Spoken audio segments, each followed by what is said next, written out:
My name is Abhas Jha. I'm the Regional Coordinator for Disaster Risk Management for East Asia and the Pacific for the World Bank.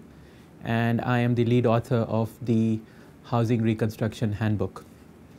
I'd like to talk today about the key messages of the handbook. So why is housing reconstruction important? If you look at major disasters in the past, whether it's Aceh or Tamil Nadu after the tsunami or the Bam earthquake, housing can account for up to 80% of damages to infrastructure. So it's one of the major expenses in the reconstruction process.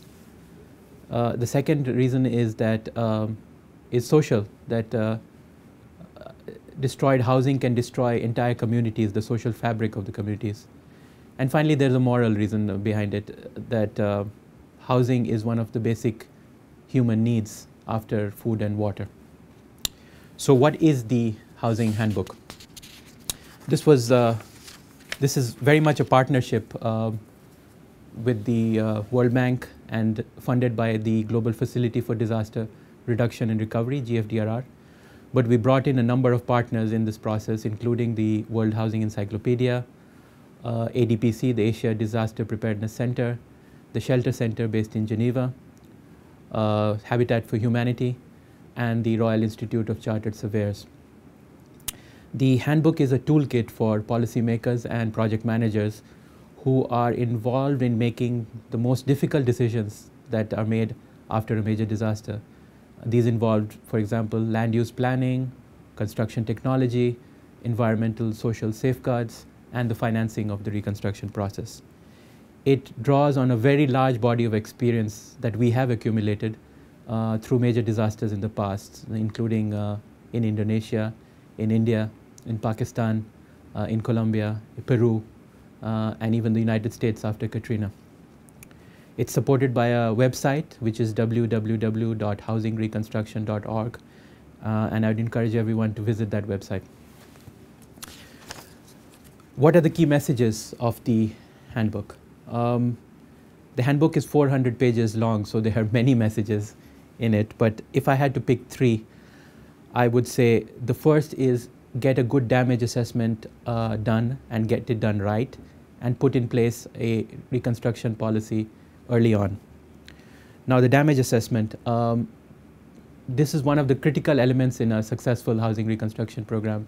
You need to put together good teams which involve the community, which involve the government, and which also involves technical people like engineers to do the damage assessment. Put in simple criteria. Most successful reconstruction programs have just 3 criteria for damage: undamaged, damaged but can be repaired, and damage requiring full reconstruction. Invest in training. Training is a critical element in getting a good damage assessment done. And finally, put together a very transparent and clear redressal mechanism for grievances. A good example of this is Pakistan after the earthquake in northern Pakistan.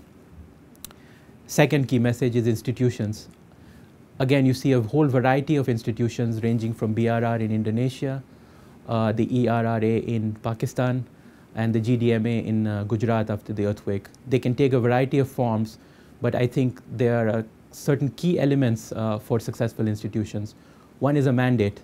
The BRR in Indonesia after the tsunami was headed by a very close political ally of the president who had access to the president. This is important because reconstruction involves multiple agencies and ministries, requires someone or an agency that can pull together all these disparate and different elements. A good example is Gujarat. The Gujarat Disaster Management Authority, which was involved in the reconstruction, later on evolved into a disaster risk management agency after the reconstruction process was completed.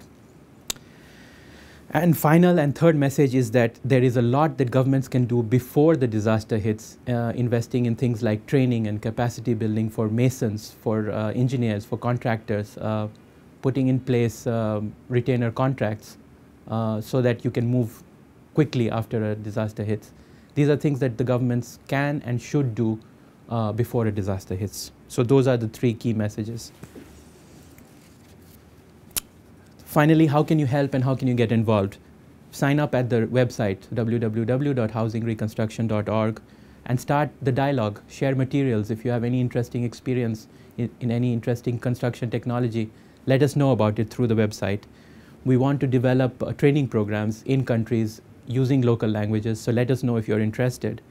And the ultimate aim of the handbook is to develop a cadre of trained professionals in all high-risk countries. Thank you very much.